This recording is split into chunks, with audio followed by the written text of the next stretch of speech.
మస్తుగుందిరా episode మత్తెక్కిపోయిందిరా full bore. అంటే wild cards వచ్చే ముందు కాబట్టి ఇంకా ఆబ్వియస్లీ ఇంతకు మించిన ఎగ్జైటింగ్గా ఎపిసోడ్లో మనం ఇంకేమీ ఎక్స్పెక్ట్ చేయలేము. ఎందుకంటే ఉండాల్సిన ఎగ్జైటింగ్ కంటెంట్ అంతా కొత్త వాళ్ళు రాబోతున్నారు కాబట్టి కొత్త వాళ్ళు వచ్చాక అది కంప్లీట్గా చూపెట్టాలి. మా పర్ఫార్మెన్స్, మా స్కోపు, మా ఎబిలిటీ మొత్తం అంతా అన్ని హాల్లోనే అన్నట్టుగా ఎలాగైతే ఆ డైలాగ్ ఉందో అన్ని వైల్డ్ కార్డ్స్ వచ్చిన తర్వాతే అన్నట్టుగైతే బిగ్ బాస్ వాళ్ళు మొత్తం దాస్తున్నారు అనుకుంటా. తద్వారా ఇప్పుడు జరిగేది చాలా సప్పగా, ఉప్పు లేని కూరలా, ఏమీ లేని ఒక సోడా లేని మందులా అలా అయిపోయిందనమాట. ఎనీవే ఆబ్వియస్లీ ఇంతకు మించి మనకి ఏముండదు ఎపిసోడ్లో చెప్పుకోవడానికి పెద్దగా. సో బేసిక్గా ఏంటంటే ఒక్కొక్కరికి ఆదిత్య గారు వెళ్ళిపోయినందుకు హౌస్లో ఆల్రెడీ చాలామంది ఫీల్ అవుతున్నారు. అది ఆదిత్య గారు వెళ్ళిపోయినందుకు ఫీలింగా లేకపోతే మణికంఠ గారు ఉన్నందుకు ఫీలింగా అనేది నా డౌట్ అనమాట. ప్రతి ఒక్కరు మణికంఠ మీద బీభత్సంగా ఏడుస్తున్నారు. అసలు మామూలుగా ఆదిత్య గారు వెళ్ళిపోవడం ఓకే, మణికంఠ ఇప్పుడు బేసిక్గా నిన్న ఏదైతే జరిగిందో మిడ్ వీక్ ఎలిమినేషను, అందులో కనీసం ఆరుగురిని నామినేషన్స్లో ఉన్న ఆరుగురిని కంప్లీట్గా అక్కడ నిలబెట్టి ఒక్కొక్కరిని ఒక్కొక్క అడుగు వేపిస్తూ ఉన్నా బాగుండేది. అలా కాకుండా ముగ్గురిని ముందే సేవ్ చేసి ముగ్గురిని మాత్రమే అక్కడ నిలబెట్టేసరికి ఆ ముగ్గురులో అంటే ఫస్ట్ టాప్ 3లో ఉన్న వాళ్ళలో వీళ్ళు ఉన్నారు. ఆ టాప్ 3లో ఉన్న వాళ్ళలో మణికంఠ ఉన్నాడా అంటే మణికంఠకి ఆదిత్యాన్ని పక్కన పెడితే నైనిక అండ్ విష్ణుప్రియ కంటే కూడా ఎక్కువ ఓటింగ్ పడుతుందా అని హౌస్ మేట్స్కి అందరికీ ఒక క్లారిటీ వచ్చింది. దానివల్ల ఏమైంది, ఓహో మేమందరం మీద పడి ఖర్చేయడం వల్ల కుర్రోడికి బాగా పాపులారిటీ పెరుగుతుందా, సింపతి వచ్చేస్తుందా, ఓట్లు పడుతున్నాయా అని ఫుల్గా మైండ్కి ఎక్కించుకున్నారన్నమాట. ముఖ్యంగా సీత అయితే నాకు తెలిసి ఆ మైండ్ వాయిస్ వినిపిస్తే మాత్రం మణికంఠ మర్డర్ అయిపోతాడేమో.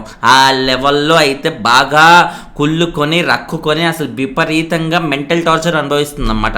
ప్రేరణ కానీ లేకపోతే మిగతా అమ్మాయిలు కానీ విష్ణుప్రియ కానీ ఎవరైనా సరే డెఫినెట్లీ మణికంఠ మీద బాగా ఏడుస్తున్నారు. అందులోనూ ఒక పట్టదారుల డిగ్రీ సంపాదించింది అయితే సీత అనమాట. ఆ లెవెల్లో మామూలుగా కాదు, నెక్స్ట్ లెవెల్ కుళ్ళుకోవడం, నెక్స్ట్ లెవెల్ ఇబ్బంది పడడం, ఎంబారెస్ ఫీయడం, ఆమెకి చంపేస్తుంది లోపల ఈ ఫీలింగ్ అనేది ఆబ్వియస్లీ. ఎందుకంటే ఇప్పుడు మణికంఠ టాప్ 3లో ఉన్నాడు ఈ వారం ఓటింగ్లో అనేది క్లియర్గా అక్కడ తెలిసిపోయింది. కాబట్టి మిగిలిన ఎలిమినేషన్ ఏమన్నా ఉంటే ఈ వారం వాళ్ళిద్దరు ఫ్రెండ్సే ఉన్నారు అక్కడ, విష్ణుప్రియ కానీ నైనిక కానీ. వీళ్ళిద్దరు ఒకరు వెళ్ళిపోతారని మన సీతకి ఖచ్చితంగా తెలిసింది కాబట్టి ఆమెకు అది మింగుడు పడట్లేదు. First of all Manikanta save అయింది అనేది ఒక బాధ అయితే, వాళ్ళ ఇద్దరు ఫ్రెండ్స్ రిస్క్లో ఉన్నారు, విష్ణుప్రియ నైనిక ఇద్దరు రిస్క్లో ఉన్నారు అనేది సీతకి ఇంకా డబల్ బాధ ఉండడం వల్ల ఆ బాధ ఇలా కొల్లు రూపంలో, అక్కసు రూపంలో బయటపడుతున్నట్టుగా అయితే మనం అర్థం చేసుకోవాలన్నమాట. అండ్ తర్వాత విష్ణు అదే అంటుంది మణికంఠతోనే, అసలు వేరే టోళ్ళకి మామూలుగా ఇచ్చే అటెన్షన్లో సగం కూడా అసలు వాళ్ళకి వెళ్ళనివ్వకుండా చేస్తావు, నీ గురించే పట్టించుకోవాలి.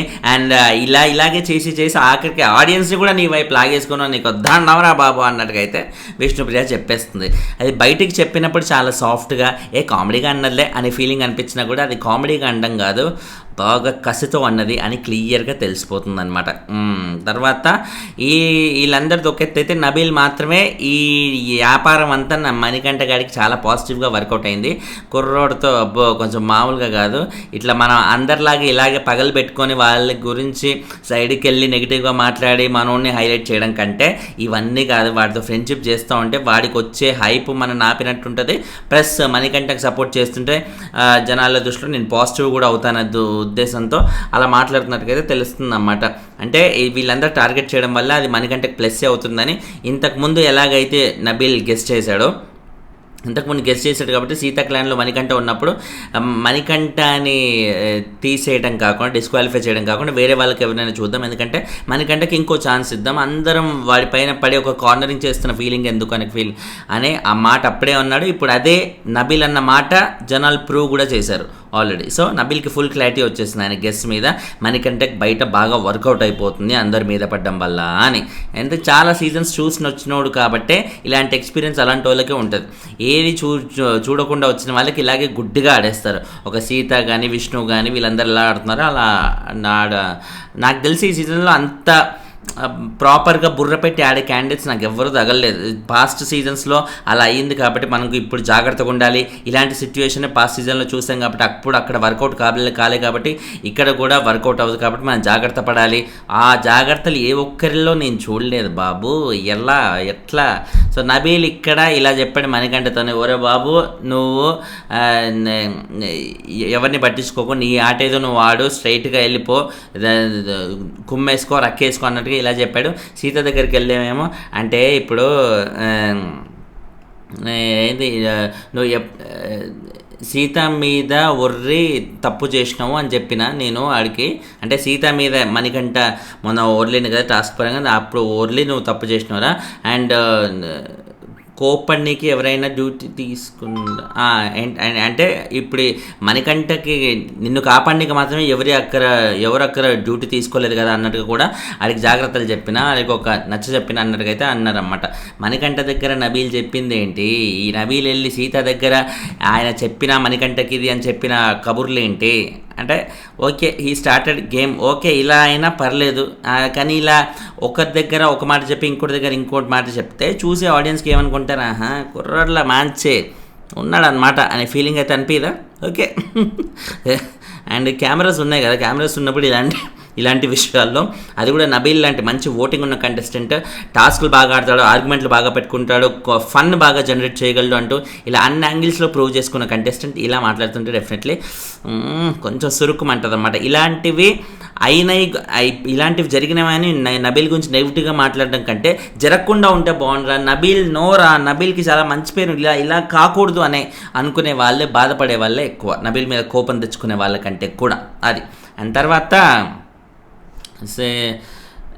సీత ఏం చెప్తుందంటే, మామూలుగా మనోడు ఇప్పుడు మేమందరం ఇచ్చే సపోర్ట్ వల్ల అది ఆ సపోర్ట్ అనేది చాలా సైలెంట్ అయిపోతుంది అండ్ ఆడికి జరిగిన ఇన్సల్ట్ అనేది లౌడ్గా చెప్పేస్తున్నాడు అండ్ తర్వాత వాడికే ఏదో అయిపోయింది అన్నట్టుగా కెమెరాస్ దగ్గరికి వెళ్ళి మాట్లాడేస్తున్నాడు సైలెంట్గా, ఎవరికి తెలియకుండా అన్నట్టుగా అయితే చెప్పేస్తుంది అన్నమాట సీత. సో బేసిక్గా వాడికి జరిగే ఇన్సల్ట్ పెద్దగా వినిపిస్తుంది, దొరికే సపోర్ట్ ఏమో చాలా చిన్నగా కనిపిస్తుంది. కాబట్టి మనందరం విలన్స్ అయిపోయి ఆడొక్కడ హీరో అయిపోతున్నాడు, అందుకే ఈ లెవెల్లో పాజిటివ్గా అయిపోతున్నాడు, అదే పనిగా పబ్లిక్ సేవ్ చేస్తున్నారు అనే ఫీలింగ్ అయితే ఉందన్నమాట. ఇందులో క్లియర్గా మణికంఠ సేవ్ అవుతున్నాడు, ఈ రకంగా ఎలా సేవ్ అవుతాడో కుర్రోడిని ఫస్ట్ తరిమేయాలి అనే ఆ ఫీలింగ్ చాలా గట్టిగా సీతకుంది. ఇప్పుడు మణికంఠ ఈ వీక్ బయటికి వెళ్ళకపోతే ఈమె ఆయనని మెడపట్టి బయటికి గెంటేస్తుంది, లేకపోతే గోడ ఇట్లా ఎక్కించి పోరా అన్నట్టుగా బయటికి దూసేస్తుందో అనే కైండ్ ఆఫ్ ఫీలింగ్ అయితే ఉందన్నమాట ప్రస్తుతం. అండ్ తర్వాత జ్యోతిష్కుడుగా మణికంఠ బాగుందన్నా అంటే అన్నట్టుగా అయిపోయిందన్నమాట. యాక్చువల్లీ ఇలాంటివి నబీల్కి అయితే ఇంకా బాగా అదరగొట్టేవాడని నాకు ఎందుకు అనిపించింది, ఎందుకంటే మొన్న ఆదిత్య గారు లాగా ఇమిటేషన్స్గా నవీ కానీ ఫెంటాస్టిక్ కైండ్, ఎందుకంటే ఆయన యూట్యూబర్గా నబీల్ ఇలాంటివి చాలా చేశాడు, ఆయన ఇలాంటి ఫన్ ఎలిమెంట్స్ ఉన్న టాస్కులు చాలా బాగా చేశాడు, ఫన్ ఎలిమెంట్స్ ఉన్న వీడియోస్ ఎన్నో చేశాడు, ఆయన అయితే ఇంకా బాగా చేసేవాడు. మేబీ సీజన్ 5లో సన్నీని గుర్తు చేసిన ఒక ఫీలింగ్ వచ్చేది మళ్ళీ మనకి, మొన్న ఆదిత్య గారిని ఇమిటేట్ చేస్తుంటే నాకు అదే మళ్ళీ సన్నీయే గుర్తొచ్చాడు అనమాట. మామూలుగా బిగ్ బాస్ కూడా ఇలాంటివి ఏమన్నా ఉంటే ఆల్రెడీ ప్రూవెన్ ఎంటర్టైనర్స్కే ఇస్తాడు, అప్పుడు సన్నీకి ఇచ్చినట్టే లాస్ట్ సీజన్లో అమర్దీప్కి ఇచ్చారు ఇలాంటి టాస్కుల్లోనే. ఇప్పుడు పోలీస్గా అమర్దీప్ అదరగొట్టాడు ఇన్స్పెక్టర్గా. సో ఇలాంటివి బేసిక్గా నబీల్కే వెళ్ళాలి, బట్ దిస్ టైం ఏంటంటే బిగ్ బాస్ కొంచెం డిఫరెంట్గా వెళ్ళాలి అన్నట్టుగా అనుకున్నాడో ఏంటో. మరి మణికంఠ అంటే ఎవరికైనా గుర్తొచ్చేది ఎంటర్టైన్మెంటా లేకపోతే ఎమోషనలే గుర్తొస్తుంది, అస్తమానం ఏడుస్తూ కూర్చుంటాడు, సింపతి ట్రాక్ చేస్తూ ఉంటాడు అంటూ ఈ యాంగిల్సే గుర్తొస్తాయి. నబీల్ని గుర్తు చేసుకుంటే మాత్రమే ఫన్ గుర్తొస్తుంది. కాకపోతే బిగ్ బాస్ ఈసారి డిఫరెంట్గా ట్రై చేద్దాం, మన ఊళ్ళో ప్రతిసారి ఎమోషనల్ ఏడుపులు పెడబొబ్బులు ఇవే కాదు కదా, ఫన్ కూడా చూపిద్దాం జనాలకు అనే ఉద్దేశంతో రుచి చూపిద్దామని ప్రయత్నించిన ఈ అటెంప్ట్ అయితే నాకెందుకు అంత ఎక్కలేదు. ఎవరన్నా దీని గురించి కమెంట్ చేయమంటే లిటరల్గా బాగుందన్నా అంటే అని అనాలనిపిస్తుంది, అంతకుమించి నాకు పెద్దగా దీని గురించి డిస్కస్ చేయాలని కూడా నాకేం అనిపించలేదు. కంప్లీట్లీ చాలా ఆక్వర్డ్గా అనిపించింది నాకు చూస్తున్నంతసేపు. మై పర్సనల్ ఫీలింగ్ ఇది, చాలామందికి మీలో నచ్చుండొచ్చు, నచ్చని వాళ్ళు నాలాగా కూడా ఫీల్ అయ్యి ఉండొచ్చు, ఏదేమైనా పర్లేదు, that's my personal opinion. And తర్వాత కన్ఫెషన్ రూమ్లోకి ఒక్కొక్కరిని పిలిచే క్రమంలో ఫస్ట్ యష్మిని. ఇప్పుడు నీకు ఎవరమ్మా నచ్చిన వాళ్ళు అంటే పృథ్వీ, నిఖిల్ అంట. వీళ్ళిద్దరు కాదమ్మా, వీళ్ళిద్దరిలో ఒకరి పేరే చెప్పు అంటే ఫస్ట్ ఆఫ్ ఆల్ పృథ్వీ ప్రేరణ పేరు చెప్తుందని అందరూ ఎక్స్పెక్ట్ చేశారు. ప్రేరణతో ఫ్రెండ్షిప్ అది ఉంది కాబట్టి ప్రేరణ పేరు అసలు మెన్షన్ కూడా చేయలేదు. పృథ్వీ, నిఖిల్ అంట. నిఖిల్ ఎక్కడి నుంచి వచ్చాడో సడన్గా, పృథ్వీతో ఇన్ని రోజులు బాండింగ్ ఉంది కాబట్టి ఓకే అని అనుకోవచ్చు. నిఖిల్ ఎక్కడి నుంచి వచ్చాడు అసలు, సడన్గా ఊడిపడ్డాడేంటమ్మా, అది ఎలా పాసిబుల్?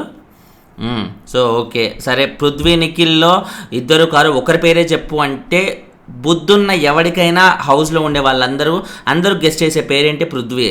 అలాగే గెస్ట్ చేశారు పృథ్వీ అని, ఈవెన్ నిఖిల్ అని చెప్పింది. నిఖిలే సర్ప్రైజ్ అండి, అచ్చా ఇదేంటి నా పేరు చెప్పింది, ఏదో ప్లానింగ్లో ఉందరో అనే ఫీలింగ్ నిఖిల్ కూడా అర్థమైంది అనమాట. అండ్ బేసిక్గా నిఖిల్ పేరు ఎందుకు చెప్పుంటుంది, ఎందుకంటే నిఖిల్ అండ్ పృథ్వీ డౌట్ లేకుండా ఇద్దరిలో ఎవరికి ఎక్కువ ఫాలోయింగ్ ఉంది అంటే కళ్ళు మూసుకొని కూడా చెప్పే పేరు నిఖిల్. కాబట్టి నిఖిల్తోనే ఈ ఫ్రెండ్షిప్ చేస్తే, ఈ బాండింగ్ ఉంటే, నిఖిల్ నామినేషన్స్లో లేని టైంలో నిఖిల్ ఫ్యాన్స్ అందరూ యష్మికి ఓట్లేస్తారు. అండ్ నిఖిల్తో పాటు యష్మిని కూడా గేమ్లో చాలా ముందుకు తీసుకెళ్ళి ఎక్కువ కాలం యష్మిని హౌస్లో ఉంచగలిగే ప్రయత్నం అయితే చేస్తారు అనే ఒక గుడ్డి నమ్మకంతో ఇవాళ నిఖిల్ పేరు చెప్పినట్టుగా అయితే తెలుస్తుంది. ఇంతకుముందు సోనియా ఇలాగే చేసింది. ఫస్ట్ నిఖిల్తో లొల్లి పెట్టుకుందాం, ఫైట్ చేద్దాం అనుకుంది. కానీ నిఖిల్ మాత్రం సోనియా ఫ్రెండ్షిప్పే కోరుకున్నాడు. ఫ్రెండ్షిప్పే కోరుకోవడం వల్ల ఓకే ఇప్పుడు లొల్లి పెట్టుకోవడం ఎలాగో కుదరట్లేదు, సరే ఫ్రెండ్షిప్గా ఉండి ఇప్పుడు ఆయన నామినేషన్స్ లేనప్పుడు ఆయన ఫ్యాన్స్ నాకు ఓట్లు వేస్తారు కదా, మా ఇద్దరిని గేమ్లో ముందుకు పంపిస్తారు కదా ఉద్దేశంతో ఈ ప్లాన్ ఏదో వేసి తరిద్దాం అనుకుంటే, కాకపోతే ఫ్యాన్స్ వచ్చి వాళ్ళ నిఖిల్ వల్లే, సోనియా వల్లే వాళ్ళ ఫేవరెట్ కంటెస్టెంట్ నిఖిల్ గేమ్ అనేది కంప్లీట్గా చెడిపోతుందని వాళ్ళు బలంగా నమ్మి నిఖిల్ నామినేషన్స్లో లేని వీక్లో కూడా సోనియాకి అసలు ఓట్లే వేయకుండా ఏకంగా బయటికి తరిమేసే లెవెల్లో ఆపరేషన్ సోనియాలో కూడా వర్క్ చేశారు, పని చేశారని ఆమెకి తెలియకుండా అలా వెళ్ళిపోయిందన్నమాట. సోనియా బయటికి వెళ్ళిపోయాక ఆబ్వియస్లీ ఇవన్నీ తెలిసే ఉంటాయి అనుకో, బట్ హౌస్లో ఉన్న వాళ్ళకి తెలియదు.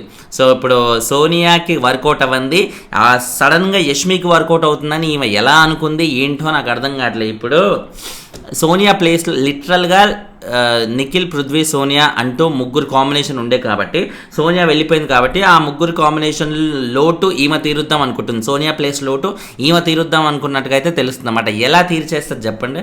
ఇప్పుడు తీరుద్దాం అనుకొని బీభత్సంగా వర్కౌట్ చేసుకున్న సోనియాకే అది వర్కౌట్ అవ్వలేదు. ఆ రేంజ్లో ఆర్గ్యుమెంటల్ స్కిల్స్ అవి ఉంది. ఫస్ట్ వీక్లో సోనియా అసలు ఆర్గ్యుమెంటల్ స్కిల్స్ అద్దెర కొట్టింది, డౌట్ లేదు. ఒక మంచి స్ట్రాంగ్ కంటెస్టెంట్ వచ్చింది. ఓటింగ్ లేకుండా ఎటువంటి ఎక్స్పెక్టేషన్స్ లేకుండా ఉన్న కంటెస్టెంట్ ఈ రేంజ్లో ఇలా మాట్లాడగానే డెఫినెట్లీ చాలా బ్రైట్ ఫ్యూచర్ ఉంటుంది అనుకున్న నాగార్జున గారు కూడా ఫస్ట్ వీకెండ్లో ఎపిసోడ్లో బాగా పొగిడారు. గత వీకెండ్ ఎపిసోడ్ అయిపోయింది, సెకండ్ వీక్ నుంచి total dull.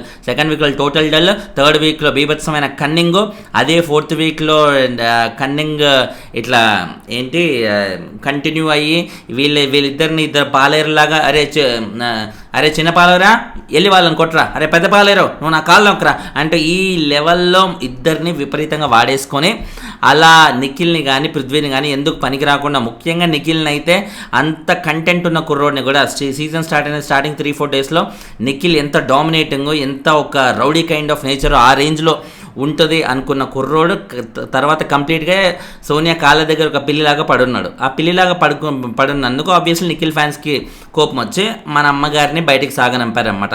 సాగనంపనందుకు at least Nikhil game ఇప్పటి నుంచైనా స్ట్రాంగ్ అవుతుందా అనుకుంటే ఇప్పుడు యష్మి మళ్ళీ వచ్చేసింది. సడన్గా పృథ్వీ కంటే నిఖిలే ఎక్కువయ్యాడు అనమాట. ఏ రకంగా ఎక్కువైపోయాడు, ఎందుకు అయ్యాడు నాకు 1% కూడా అర్థం కావట్లేదు.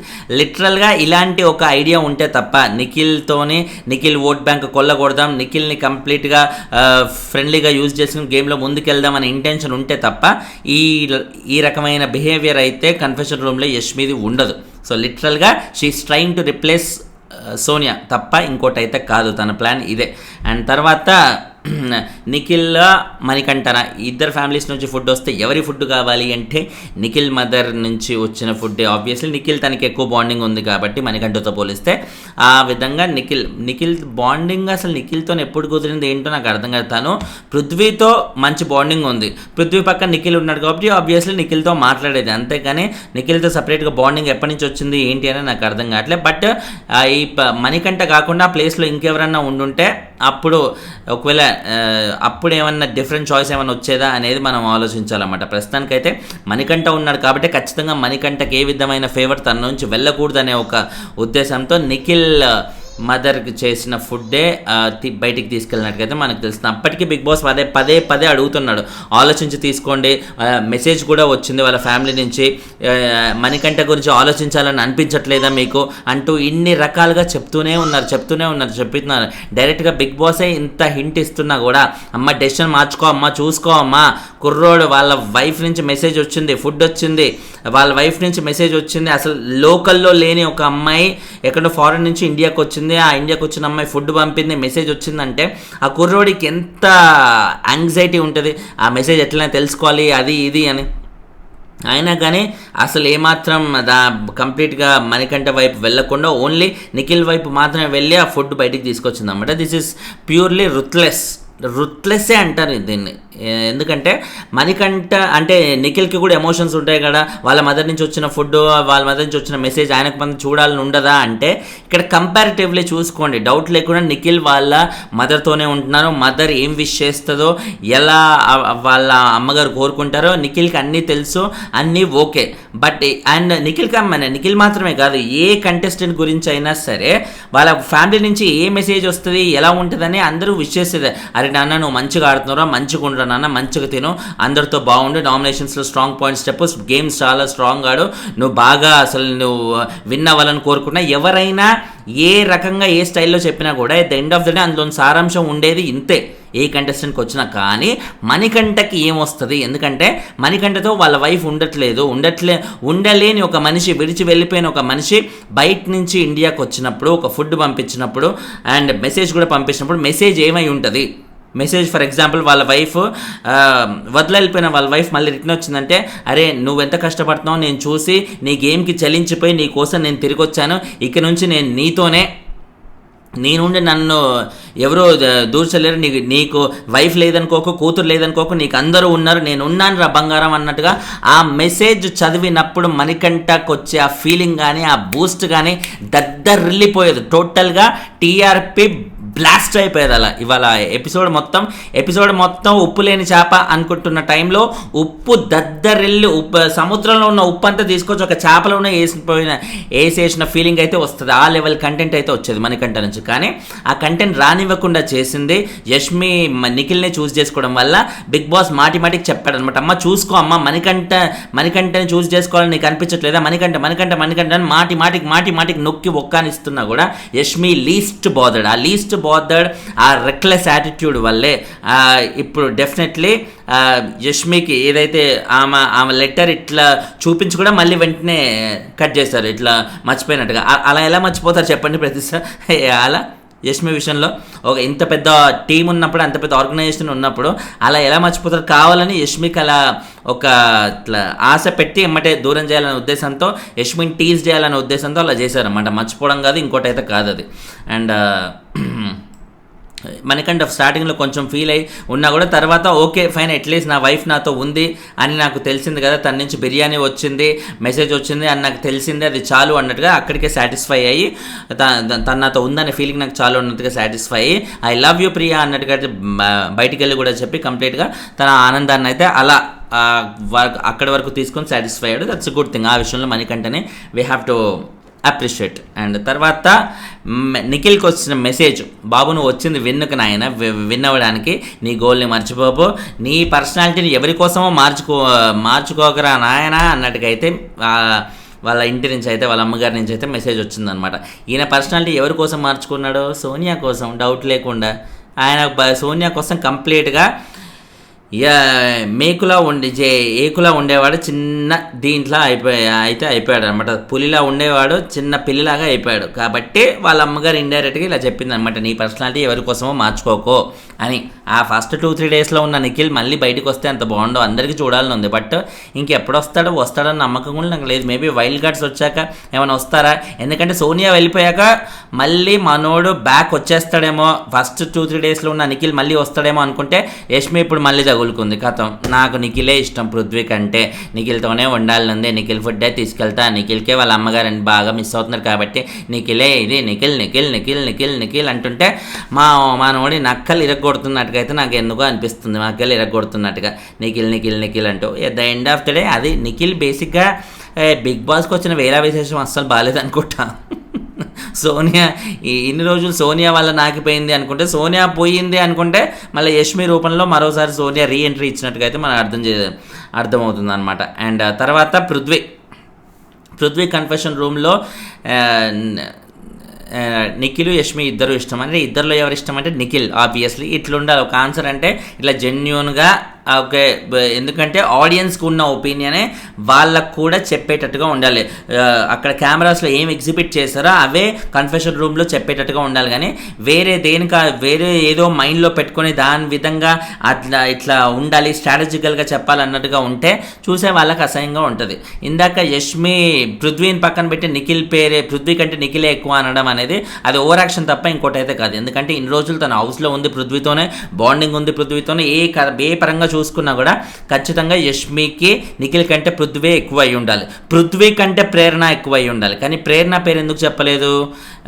మొన్న రీసెంట్గా జరిగిన ఈ టాస్క్లో ఏదైతే ఉందో నబీల్ అండ్ పృథ్వీ మధ్య టాస్క్లో, అందులో పృథ్వీకి ఫేవరబుల్గా జడ్జ్మెంట్ సంచాలకుగా ఉన్న ప్రేరణ చెప్పలేదు కాబట్టి పృథ్వీ పైన అక్కస్ పెట్టుకుని ఆవిడ పేరు కూడా తీయలేదు. ఇది ఇంకా మరీ వర్త్లెస్ అన్నట్టుగా అనిపించింది. యష్మి చేసిన బిహేవియర్ చాలా నాన్ సెన్స్ అన్నట్టుగా అనిపించింది అన్నమాట. సో పృథ్వీ నిఖిల్ ఎక్కువ అన్నాడు అందరికంటే. అండ్ ఎవరు నచ్చరు అంటే ఫస్ట్ మణికంఠ పేరు చెప్పినా, అంటే ఒకప్పుడు నచ్చలేదు సార్, ఇప్పుడైతే బాగానే నచ్చుతున్నాడు అని అటు పృథ్వీ కానీ నిఖిల్ కూడా ఇలాగే చెప్పాడు. మణికంఠ నచ్చకపోయినా ఇప్పుడైతే నచ్చుతున్నాడు, చాలా ఇంప్రూవ్ అయ్యాడు అన్నట్టుగా. Yes, that's a good sign అని చెప్పాలి. మేబీ ఇదే సైన్తో నెక్స్ట్ వీక్ మణికంఠకి ఎక్కువ నామినేషన్స్ పడకుండా ఉంటే కుర్రోడికి కొంచెం మంచి హోప్ ఇచ్చినట్టుగా అయితే అవుతుంది. అండ్ నాకు తెలిసి ఈ డైలాగ్ ఎందుకు కావాలని చెప్పారేమో అనిపిస్తుంది. ఎందుకంటే అన్నెసరీ హైప్, అన్నెసరీ అటెన్షన్ మణికంఠకి మాటికి ఇస్తుండడం వల్ల అందరూ ఆయన గురించి నెగిటివ్గా మాట్లాడి మణికంఠకి అది బాగా ప్లస్ అయిపోయి ఆడియన్స్లో బాగా ముందుకెళ్తున్నాడు అని అందరికి అర్థమైంది. కాబట్టి పృథ్వీ కానీ నిఖిల్ కానీ ఇప్పుడు ఆ మాట అన్నారు, మణికంఠ నచ్చకపోయినా ఇప్పుడు మాత్రం నచ్చుతున్నారు అని. ఇదే స్ట్రాటజికల్గా వీళ్ళందరూ గేమ్ ఆడడానికి మొదలు పెడితే మణికంఠ క్లోజ్ అవ్వడం ఖాయం. అది మణికంఠ గురించి ఎంత నెగిటివ్గా మాట్లాడితే ఆయన అంతకంతకు ముందుకు వెళ్ళే అవకాశం అయితే ఉంది. ఇలా పాజిటివ్గా మాట్లాడడం మొదలు పెడితే నాకు తెలిసి అది మణికంఠకే నచ్చదు. బయటికి నచ్చుతున్నట్టు స్మైలింగ్ చేసి ఏం చేసినా కూడా ఆయన లెక్క ప్రకారంగా, ఆయనకున్న లెక్కల ప్రకారంగా ఖచ్చితంగా మణికంఠకి ఇది నచ్చదు, ఈ ఆన్సర్ నచ్చదు. అండ్ తర్వాత విష్ణు అండ్ నైనిక, వీళ్ళిద్దరిలో ఎవరికి ఫుడ్ అంటే విష్ణుతో బాండింగ్ ఉన్నా కూడా నైనిక కోసం ఫుడ్ తీసుకెళ్ళాం. అది కూడా విష్ణుకి ఈ డెసిషన్ నచ్చుతుంది అని తను నమ్మి విష్ణు కూడా ముందే చెప్పింది అన్నట్టుగా చెప్పి నైనిక కోసం ఫుడ్ తీసుకెళ్ళడం అనేది ఇట్స్ గుడ్ థింగ్. అటు విష్ణు విషయంలో విష్ణు అలా చాలా బాగా ఆలోచించింది నైనిక ఫుడ్ అని. అండ్ పృథ్వీ కూడా అలా ఆలోచించి విష్ణుతో ఉన్న బాండింగ్ కూడా పక్కన పెట్టి నైనిక కోసం ఫుడ్ తీసుకెళ్ళడం it's a very good thing. And తర్వాత విష్ణు పృథ్వీ ఏదో చెప్పాలని, పృథ్వీకి ఏంటి అప్పటికే నువ్వు నిఖిల్ యష్మి ఓకే, ఇంకోటైనా మిస్ అవుతున్నారంటే ఓకే బిగ్ బాస్ విష్ణు అన్నట్టుగా అనడం, దానికి ఇక్కడ ఏమో స్మైలింగ్ ఇవ్వడం, వీళ్ళు ఏదో బలవంతపు కంటెంట్ మీదకేసి రుద్దుతున్నట్టుగా ఉందన్నమాట. బ్యాక్గ్రౌండ్ లేని హీరో 1% టాలెంట్ కూడా లేని ఒక హీరోకి విపరీతమైన భారీ బ్యాక్గ్రౌండ్ ఉంది కాబట్టి ఆడియన్స్ మీద పడి రుద్దుతున్నట్టుగా అయితే అనిపిస్తుంది నాకు ఎందుకో ఈ లవ్ యాంగిల్ అనేది. లవ్ అనేది ఎప్పుడైనా ఆర్గానిక్గా అనిపించాలి, రియల్గా ఉంది వీళ్ళకి ఫీలింగ్స్ అనే ఇదైతే ఉండాలన్నమాట. ఇప్పుడు రాహుల్ సిప్లిగంజ్ అండ్ పునర్నవి వాళ్ళని చూస్తుంటే ఎలా అనిపించింది? నిజమైన ఎమోషనల్ అనే ఫీలింగ్ వచ్చింది. వీళ్ళని చూస్తుంటే ఎలా అనిపిస్తుంది? నాకెందుకు ఏదో వెక్కిలి వేషాలు వేస్తున్న ఫీలింగే అనిపిస్తుంది అన్నమాట. నాకు ఎక్కడ ఒక ఆర్గానిక్గా వీళ్ళ మధ్య ఏదో ఫీలింగ్ ఉంది అని నాతో పృథ్వీ నుంచి ఎలాగో పెద్దగా లేదు అన్నాక అది బయటికి అందరికీ తెలుస్తుంది. విష్ణు నుంచి కూడా అది ఆర్గానిక్ కాదు, కేవలం ఓవర్ యాక్షన్ కంటెంట్ కోసం చేస్తున్న స్టంట్లు మాత్రమే అన్నట్టుగా క్లియర్గా తెలిసిపోతుంది. అండ్ తర్వాత మణికంఠ నబీల్ అంటే ఇష్టం. అంటే నబీల్ అంటే ఎందుకు ఇష్టం అంటే ఆబ్వియస్లీ నబీల్ ఒక్కడే ఈయనకి కొంచెం సపోర్టివ్గా ఉన్నాడు, ఈయన అర్థం చేసుకుంటున్నాడు అన్నట్టుగా అయితే మనకంటే ఫీల్ అవుతున్నాడు. కాకపోతే మనకి నబీల్ బ్యాక్గ్రౌండ్లో ఇంకేదో చేస్తున్నాడని నాకు అర్థం కావట్లేదు. నబీల్ ఇంటెన్షన్ మోస్ట్లీ పాజిటివే ఉంటుంది, పాజిటివ్గా మనకంటకి హెల్ప్ అవ్వాలని చెప్తున్నాడు. కానీ వేరే వాళ్ళ దగ్గర కూడా మళ్ళీ నబీల్ నెగిటివ్ అవ్వకుండా వాళ్ళ దగ్గర కూడా ఈయన పాజిటివ్గానే ఆలోచిస్తాం. మనకంటకి నేను అలా చెప్పా ఇలా చెప్పా అంటూ చెప్పని ఏదో చెప్తుండడం వల్ల డెఫినెట్లీ నబీల్ ఏమైనా గేమ్ ఆడుతున్నాడా అన్నట్టుగా అనిపిస్తుంది అన్నమాట. గేమ్ ఆడటం కాదు, జాగ్రత్త పడుతున్నాడు. మణికంఠని ఈ లెవెల్లో టార్గెట్ చేస్తూ ఉంటే అందరూ అది పాజిటివ్గా వర్కౌట్ అవుతుంది తనకి అని నబీల్కి అర్థమై మాత్రమే ఇప్పుడు జాగ్రత్త పడుతున్నాడు అనమాట. సో ఆ విషయంలో నబీల్కి అంత ఆలోచన శక్తి ఉన్నందుకు డెఫినెట్లీ నబీల్కి హ్యాట్స్ ఆఫ్ చెప్పొచ్చు. అండ్ పృథ్వీ అండ్ యష్మి వీళ్ళిద్దరిలో ఫుడ్ అంటే ఎవరికి తీసుకెళ్తాడు, డౌట్ లేకుండా పృథ్వీకే తీసుకెళ్తాడు. ఎందుకంటే అవతల ఉంది యష్మి అనమాట. యష్మి విషయంలో మణికంఠ రావడం, యష్మి మణికంఠను ఇగ్నోర్ చేసింది కాబట్టి ఆబ్వియస్లీ ఇక్కడ మణికంఠ మాత్రం యష్మిని ఎందుకు తీసుకెళ్తాడు, యష్మి ఫుడ్ ఎందుకు తీసుకెళ్ళాడు. అండ్ తీసుకెళ్లకుండా కూడా యష్మి అయితే అది చాలా పాజిటివ్గానే రియాక్ట్ అయింది, స్పోర్టివ్గానే తీసుకుంది. స్పోర్టివ్గా తీసుకుందా లేకపోతే రేపు నామినేషన్స్లో స్పోర్ట్స్ ఆడుతుందా అనేది తర్వాత చూడాలన్నమాట. అండ్ తర్వాత స్పోర్ట్స్ ఆడితే మటుకు అది యష్మికి చాలా పెద్ద బ్లండర్ అవుతుంది. ఎందుకంటే తను ఇవ్వనప్పుడు మణికంఠ ఇవ్వాలని మాత్రం ఎందుకు కోరుకోవాలి, ఆడియన్స్ అందరు ఇలాగే అనుకుంటారు అది. అండ్ యష్మి నిఖిల్ తర్వాత ఇంటికి వెళ్ళిపోయిన వాళ్ళలో ఎవరిష్టమని బిగ్ బాస్ కావాలని అడిగాడు అనమాట. అంటే ఆల్రెడీ ఆయన 2 పేర్లు చెప్పాడు, పృథ్వీ అని యష్మి అని. అవి చాలా ఇంటికి వెళ్ళిపోయిన వాళ్ళలో ఎవరిష్టం అంటే సోనియా అని కాకుండా ఇంకెవరు చెప్తారు. ఇది కావాలని సోనియా పేరు తీయాలి, వీళ్ళిద్దరి మధ్య రిలేషన్ మళ్ళీ ఎస్టాబ్లిష్ చేయాలి, షోలో టీఆర్పీ కోసం వాడుకోవాలనే ఉద్దేశం తప్ప ఏంటి ఇదంతా కావాలని బిగ్ బాస్ చేస్తున్నట్టుగా అయితే అనిపిస్తుంది అన్నమాట. సోనియా అంటే ఎందుకు ఇష్టం అంటే నాకు గైడ్గా ఉంటుంది అందుకే అంట. గైడ్గా నేను ఉంటాను అని అటు సోనియా చెప్పడం, ఆమె వెళ్ళిపోయాక కూడా సోనియా అయితే నాకు గైడ్గా ఉండేది అన్నట్టుగా ఈయన అనుకోవడం. కొండర్రి పాప ఎర్రి పాప గైడ్గా ఉంటుందంట. ఎద్దులా ఉన్నావు ఏడిస్తే బాగోదు అన్నట్టుగా సినిమాలో డైలాగ్ ఉంటుంది కదా, అలాగే అనిపించింది. ఎద్దులా ఉన్నావు, నీ గేమ్ నువ్వు వాడు, ఎవరో గైడ్ ఇవ్వాలని ఎందుకు అనుకుంటున్నావు, నీ బతుకు నీది, నీ గేమ్ నీది, రేపు ట్రోఫీ గెలిస్తే నీ ట్రోఫీ నీది, ఎవరి వల్ల వచ్చింది నాకు తెలిసి రేపు పొద్దున్న ట్రోఫీ వచ్చినా కూడా నేను ఈరోజు ట్రోఫీ గెలవడానికి కావడం నన్ను గైడ్గా ఇంత గైడెన్స్ ఇచ్చినందుకు నా సోనియా. కాబట్టి సోనియా రానా అన్న నీతో కూడా పంచుకుంటా, వచ్చిన 50 లక్షల్లో నీకు 25 లక్షలు కావాలా, 25 నాన్న 40 తీసుకుని నాకు 10 ఇవ్వు చాలు, లేకపోతే వెళ్ళేదారులు నాకు ఛాయ్ తాగిపోయినైనా చాలు, నీ వల్లే వచ్చింది బంగారం అన్నట్టుగా చెప్పేలా ఉన్నాడు మనోడు. గాడ్. అండ్ తర్వాత ప్రేరణ, నబీల్, సీత ముగ్గురికి ఫుడ్ అంటే ప్రేరణను సెలెక్ట్ చేసుకున్నాడు. కంపారిటివ్లీ నబీల్ సీత, ఇప్పుడు నబీల్తో పెద్ద రిలేషన్ లేకుండా కూడా సీతతో కొంచెం బాండింగ్ బాగానే ఉంది, అయినా కానీ he chose to go with Prerna. అక్కడ ఇట్స్ గుడ్ థింగ్, అంటే ఆ ఎమోషన్ అర్థం చేసుకున్నాడు కాబట్టి ప్రేరణ వైపు వెళ్ళినట్టుగా మనం అర్థం చేసుకోవచ్చు. And Prerana, Nainika, Nikhil and Prithvi వీళ్ళు 4 ఫుడ్ వచ్చేసింది కాబట్టి వీళ్ళు ఎవరిని చూస్ చేసుకోవాలి, ఎవరికి ఫుడ్ ఇవ్వాలి అనుకుంటే విష్ణుకి ఇవ్వడమే కరెక్ట్ అన్నట్టుగా వాళ్ళు అనుకున్నారన్నమాట. విష్ణు బదులు మణికంఠకు మళ్ళీ చేస్తుంటే బాగుండే అని నాకు అనిపించింది. బట్ ఇవాళ మణికంఠని మాటికి ఇలా ఇగ్నోర్ చేయడం మొదలు పెడితే కంటెంట్ అంతా మొత్తం మణికంఠ వైపే వెళ్ళిపోతుంది. మణికంఠకే మళ్ళీ ఒకవేళ ఈ టీంలో నబీల్ ఉండుంటే నాకు తెలిసి నబీల్ మణికంఠ వైపు వెళ్ళేవాడేమో, కొంచెం స్ట్రెస్ చేసేవాడేమో. ఒరే నాన్న పిచ్చోళ్ళారా, మీ అందరూ ఆయనని ఇగ్నోర్ చేసి ఆయనను ఎక్కడో కూర్చోబెడుతున్నారు, మనం ఎదవలం అవుతున్నారో కొంచెం జాగ్రత్త పడనరా అంటూ కొంచెం హైలైట్ చేసేవాడేమో. బట్ అందులో లేడు కాబట్టి చేయలేకపోయాడు. అండ్ తర్వాత విష్ణుకు వచ్చిన మెసేజ్ ఏంటి, నామినేషన్ స్పాన్స్ కరెక్ట్ పెట్టు, డిఫెండ్ చేసుకో, సైలెంట్గా ఉండకో, కామ్ ఉండడం వల్ల డల్ అవుతుంది, కొంచెం స్ట్రాంగ్గా ఉండు, టాస్కులు మంచిగా ఆడు అన్నట్టుకైతే చెప్తున్నారన్నమాట. సో నాకు తెలిసి వచ్చిన మెసేజ్ల్లో అందరికంటే బీభత్సమైన అంటే ఈ రేంజ్ నెగిటివ్ పాయింట్స్ ఉన్న మెసేజ్ విష్ణుకే వచ్చింది. జాగ్రత్తగాడు, అది రాంగ్, ఇది రాంగ్, అట్లుండి అన్నట్టుగా. కాబట్టి విష్ణు చాలా సీరియస్గా తీసుకొని ఓహో నాలో ఎన్నున్నాయా, అయితే నేను కొంచెం జాగ్రత్తగా ఆడాలి అనే ఫీలింగ్ అయితే ఉంటుంది. తనకు ఆల్రెడీ మణికంఠ కంటే తక్కువ ఓటింగ్ పడుతుంది అని మొన్న తెలిసినప్పుడే తను జాగ్రత్త పడి ఉండాలి. మళ్ళీ మెసేజ్ వచ్చినప్పుడు తనకి ఇంకో స్ట్రాంగ్ బెనిఫిట్ అని చెప్పాలి, తన గేమ్ ఇంప్రూవ్ చేసుకోకుండా ఇలాగే ఉంటే మటుకు ఇంకా విష్ణుని ఎవ్వరూ కాపాడలేదు. ఓవరాల్గా అది మీకేమనిపించింది యష్మి మణికంఠని ఇగ్నోర్ చేసినప్పుడు? అండ్ యష్మి పృథ్వీ కంటే నాకు ఈయన పేరేంటి నిఖిలే ఇష్టం అన్నప్పుడు మీకు ఏమనిపించింది? నాకు ఎక్కువ ఈ రోజు ఎపిసోడ్లో ట్రిగ్గర్ చేసిన పాయింట్ అదే, ఏ రకంగా నిఖిల్ ఇంపార్టెంట్ అయ్యాడు పృథ్వీ కంటే. 1% కూడా ఎవరికి అనిపించింది, అక్కడ తోటి కంటెస్టెంట్స్కే తోటి ఫ్రెండ్స్కి అనిపించింది, ఆడియన్స్కి మాత్రం ఎలా అనిపిస్తుంది? సో నాకు చాలా నాన్ సెన్స్గా అనిపించింది. మీకు ఎలా అనిపించింది? అసలు అద్భుతంగా అనిపించింది అనుకునే వాళ్ళు ఎవరైనా ఉంటే కింద కమెంట్ చేయండి అమ్మా. అండ్ దీని మీద కమెంట్ చేయాలనుకున్న వాళ్ళు కమెంట్ చేయండి, ఏ రకంగా మీ ఇంటెన్షన్స్ ఉన్నాయని నాకు కూడా తెలుసుకోవాలి. అండ్ ఫైనలీ లైకులు చేస్తూ ఉంటే వీడియోలు ఎక్కువ మంది కనిపిస్తాయి, దయచేసి ప్లీజ్ లైకులు అయితే మిస్ చేయకండి master. My sincere request, like.